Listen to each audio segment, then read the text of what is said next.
अस्सलाम वालेकुम नाज़रीन, उम्मीद करता हूँ सब खैरियत से होंगे। अल्हम्दुलिल्लाह रब्बिल आलमीन, यहाँ पे भी सब खैरियत है। तो जल्दी से पार्ट 2 का आगाज़ करते हैं। उससे पहले जितने भी नाज़रीन इस चैनल को नए देख रहे हैं, मेरी उनसे रिक्वेस्ट है कि काइंडली इस चैनल को सब्सक्राइब कर दें और बेल आइकन को दबा दें ताकि जितनी भी नई आने वाली वीडियोज़ हैं बआसानी आप तक पहुँच सकें।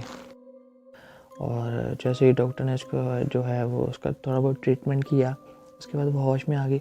जब उससे पूछा कि तुम उस कमरे में कैसे पहुंची, तो उसने कहा कि मैं नीचे ही बैठी थी, मुझे ऊपर छत से आवाज़ें आई जैसे मुझे कोई बुला रहा है। तो मुझे लगा कि शायद कोई नेबर्स हैं, तो मैं छत पर चली गई। अब मैं जब छत पर गई हूँ तो मुझे वहाँ पर कोई नहीं मिला। खैर मैंने डोर को जो है वो नॉक किया और मैं जब नीचे जाने लगी तो मुझे ऐसे लगा कि जैसे कोई छोटे से खरगोश का बच्चा जो है ब्लैक कलर का, वो स्टोर रूम की तरफ गया। तो मुझे एक तजस्सुस हुआ कि हमारे घर में खरगोश कहाँ से आ सकता है। खैर मैंने सोचा कि शायद किसी न किसी का आ गया हो, वही मुझे आवाज़ें दे रहे हो। तो मैं स्टोर रूम के अंदर चली गई। कहती कि जैसे ही मैं स्टोर रूम के अंदर गई, मैंने देखा कि जो वो खरगोश था वो सोफ़े के नीचे चला गया। अब जब मैं सोफ़े के नीचे उसको जो है वो पकड़ने के लिए बैठी, तो मैंने क्या देखा कि जो 2 आँखें हैं, मतलब खाली 2 आँखें और बहुत बड़े साइज़ की, मीन्स कि वो खरगोश की तो नहीं थी, वो ऐसे लग रहा था जैसे किसी इंसान की आँख है। और वो 2 आँखें मुझे घूर रही थी और मैंने मतलब फटाफट जो है मैं घबरा कर उठने लगी, मुझसे उठा ही नहीं गया और मैं वहाँ पर ही गिर गई।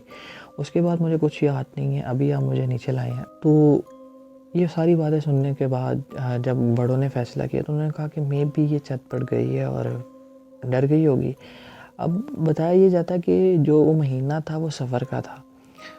सफ़र के कुछ लास्ट डेट्स चल रही थी, तो उन्होंने कहा था कि सफ़र का महीना ख़त्म हो जाए तो उसके बाद जो है वो शादी रख लेंगे।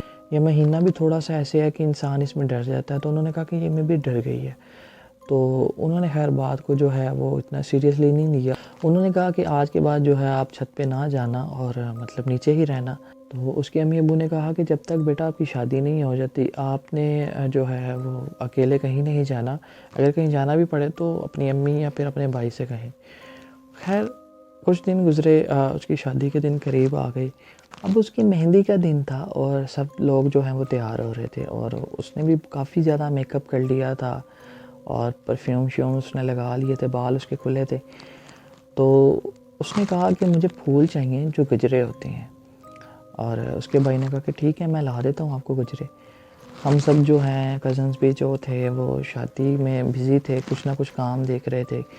तो अब वो घर पे अकेली थी, सब जो है कोई हॉल को डेकोरेट कर रहा था, कोई मेहमानों को देख रहा था। तो उसकी अम्मी ने कहा कि साथ में हॉल है, मैं वहाँ से होकर आती हूँ और अगर किसी को कोई ज़रूरत है तो मैं वहाँ पर जाके सब कुछ चेक कर लूँ। तो उसने कहा कि ठीक है आप हों, इतनी देर में भाई भी आ जाएंगे और मैं जैसे ही रेडी होती हूँ फिर मैं भाई के साथ जो है वो हॉल के अंदर आ जाऊँगी। तो उसकी वालदा उसको अकेले छोड़ के चले गए और वो घर पे अकेली रह जाती है। अब उसको क्या फ़ील होता है कि जैसे घर के अंदर कोई मौजूद है, मतलब किसी के कदमों की आवाज़। उसको लगा कि शादी वाला घर है, मैं भी कोई साथ हॉल से आ गया होगा। खैर उसने इस चीज़ को नज़रअंदाज़ किया और वो मज़ीद तैयार होना शुरू हो गई। अब वो क्या कहती है कि जैसे ही मैं तैयार हो रही हूँ, मैंने शीशे में क्या देखा, एक ब्लैक सा शेडो नज़र आया, जैसे किसी ने ब्लैक कलर की चादर ली हुई है। मतलब वो बहुत ज़्यादा ब्लैक थी। तो उसने कहा कि मैंने जैसे मुड़ के देखा, मुझे पीछे कुछ नहीं लगा। तो मुझे लगा कि यार मैं भी कोई यहाँ से गुज़रा है और कोई सामान लेने आया होगा। 100 तरह के, आपको पता है जब शादी वाला घर होता है तो उसमें 100 तरह के काम होते हैं। तो उसे लगा कि मैं भी कोई अपना ही है और यहाँ से कुछ सामान लेने आया होगा।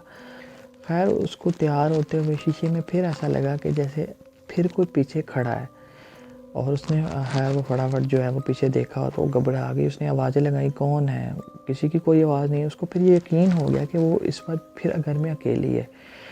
खैर उसने जो है वो फटाफट जो है वो नीचे की तरफ जाना शुरू कर दिया। अब उससे गलती एक ये हो गई कि वो बहुत ज़्यादा तैयार थी, बाल उसके खुले थे और उसने परफ्यूम का इस्तेमाल बहुत ज़्यादा किया हुआ था। अब वो जैसे ही नीचे ग्राउंड फ्लोर की तरफ जाना शुरू हुई और उसको ऐसे लगे कि जैसे उसके पीछे कोई वज़नी कदमों के साथ उतर रहा है।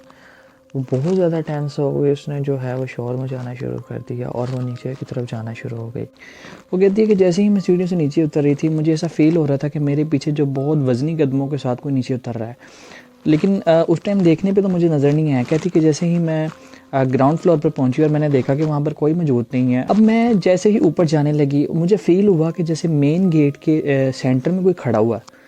तो कहती मैंने बिना सोचे जल्दी से जब मैंने पीछे देखा अब वो कहती है जैसे ही मैंने पीछे मुड़ के देखा, मेरी ज़िंदगी में मैंने कभी उससे ज़्यादा गंदी और बुरी चीज़ नहीं देखी थी।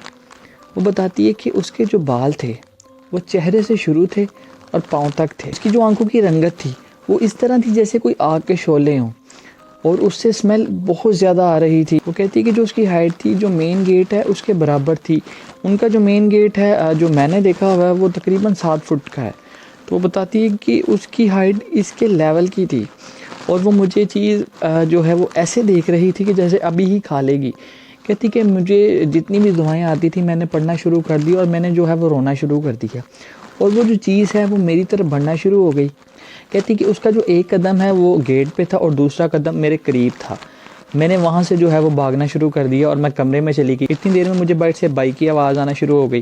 तो जैसे ही मैंने बाइट जाके देखा, वो बाई जो है वो फूल वगैरह लेकर आ रहा था। उसने जब ये सारा मसला अम्मी अब्बू को बताया तो उनको उसकी बात भी यकीन हो गया, ये जो कह रही थी वो बिल्कुल ठीक था।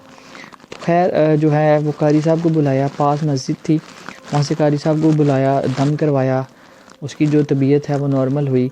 उसके बाद जो है वो मेहंदी का फंक्शन स्टार्ट हो गया और उसके बाद उसकी शादी हो गई। अभी तक अल्हम्दुलिल्लाह उसकी जो तबीयत है वो बिल्कुल बेहतर है और वो बिल्कुल ठीक भी है।